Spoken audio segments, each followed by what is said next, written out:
కోపం వస్తే సినీ రంగం గడగడలాడింది, వణికిపోయింది. అదే జగన్ ఉన్నప్పుడు చేస్తే అది ద్రోహం, పవన్ ఉన్నప్పుడు చేస్తే అది క్షేమం. ఇది పక్కన పెడదాం. ప్రస్తుతం ఉన్నటువంటి జరిగిన పరిణామంలో ఫైనల్గా ప్రజలకి ఏం న్యాయం జరిగింది, సినీ పరిశ్రమకి ఏం న్యాయం జరిగింది? నెంబర్ 1, అల్లు అరవింద్ బయటకు వచ్చాడు, దిల్ రాజు బయటకు వచ్చాడు, ఆ నలుగురిలో మేము లేవన్నాడు. మరి ఆ థియేటర్లన్నీ ఎవరి చేతిలో ఉన్నాయి? ఇప్పుడు యజమానుల చేతుల్లోనే ఉన్నాయా? మరి యజమానుల చేతుల్లోనే ఉంటే అసలు ఈ వివాదాలు ఎందుకు? వాళ్ళుగా చూసుకోవాల్సింది నెంబర్ 1. నెంబర్ 2, టిక్కెట్ల రేట్ల పెంపు అనేటటువంటిది ప్రతి సినిమాకి పెంచుకునేటటువంటి విధానం తీసుకురావడం ఎంతవరకు సబబు? ప్రజాస్వామ్యంలో నువ్వు చట్టం చేసావు, ఆ చట్టం ప్రకారం ఉండాలి. సినిమాకి రేట్లు పెంచుకునేటటువంటిది, అది కూడా ప్రభుత్వాల ఆలోచన ప్రకారం, ప్రభుత్వాలతో మన వాళ్ళు ఉంటే ఇంత, మన వాళ్ళు కాకపోతే ఇంత అనేటటువంటిది. ఇది ప్రజాస్వామ్యయుతమైన వాతావరణమా? బాధ్యతాయుతమైన వాతావరణమా? నెంబర్ 2. నెంబర్ 3 వచ్చేటప్పటికి థియేటర్లలో ఆహార పదార్థాలు, పార్కింగ్లు, వీటి సంగతి కూడా తెలుస్తామని మొన్న లేఖ రాశారు బహిరంగంగా. బాగుంది. మరి ఇప్పుడు వదిలేస్తారా? అంటే ఇప్పుడు వాళ్ళు క్షమాపణ చెప్పేశారు కాబట్టి అవి వదిలేస్తారా? లేదు, ఈ మొత్తం వెనకాల ఎవరున్నదో విచారిస్తామంటున్నారు. కానీ థియేటర్ల వ్యవహారం ఏమన్నా రైడింగులు జరిగినాయా ఈ 2-3 రోజుల్లో? అంటే పవన్ కళ్యాణే ఆగ్రహించిన ప్రాక్టికల్గా వ్యవస్థలు ఎందుకు పనిచేయలేదు, ఎందుకు చేయట్లేదు?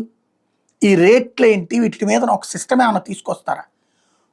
పవన్ కళ్యాణ్ ఆగ్రహాన్ని నేను ఆశించా, ప్రేమించా కూడా. ఎందుకంటే ఎవరో ఒకళ్ళకి ఆ వ్యవస్థ మీద పట్టున్నోళ్ళకి కోపం వచ్చినప్పుడే కరెక్ట్గా పరిష్కారం లభిస్తుందిలే అని.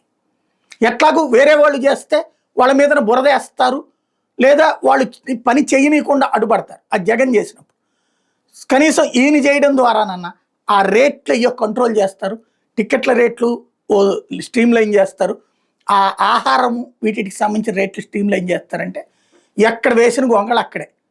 ఆయన్ని సాటిస్ఫై చేయడానికి వీళ్ళు స్టేట్మెంట్లు ఇచ్చారు. Enough is enough. ఎందుకు? అటు పక్కన దిల్ రాజు స్టేట్మెంటు, అల్లు అరవింద్ స్టేట్మెంట్తో పవన్ కళ్యాణ్ ఫ్యాన్స్ మానసికంగా సంతృప్తికి గురయ్యారు, కందులు దుర్గేష్ సంతృప్తి పడిపోయారు. అయిపోయింది. ఇక పరిష్కారం ఏంటి? ఇప్పుడు ఆ సమస్య ఉన్నట్టా లేనట్ట? సమస్య ఉందని స్వయంగా పవన్ కళ్యాణ్ పేరుతోనే ప్రకటన కదా రిలీజ్ అయింది. థియేటర్లలో ఆహార పదార్థాలు థియేటర్లలో దోచేస్తున్నారని. ఇప్పుడు వదిలేసినట్టేనా? ఇంకప్పుడు మనకు కోపం వస్తేనే సమస్యలు గుర్తుకొస్తాయి, మనకు కోపం తగ్గిపోగానే సమస్యలు పరిష్కారం అయిపోయినట్టే అనుకోవడం కరెక్ట్ అయినటువంటి పద్ధతేనా?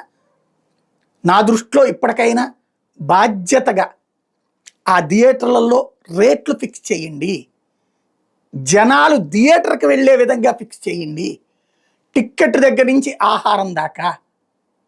అదే సందర్భంలో ఓ చట్టమే చేసేయండి.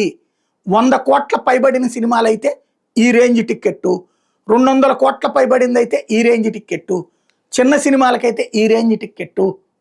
అలాగే అన్ని థియేటర్లకి ఓన్లీ ఇక రెంటల్ సిస్టమ్ కాదు, ఓన్లీ షేరింగే ఉండాలి. ఈ చట్టం చేసేస్తే అందరికీ ప్రయోజనం కదా.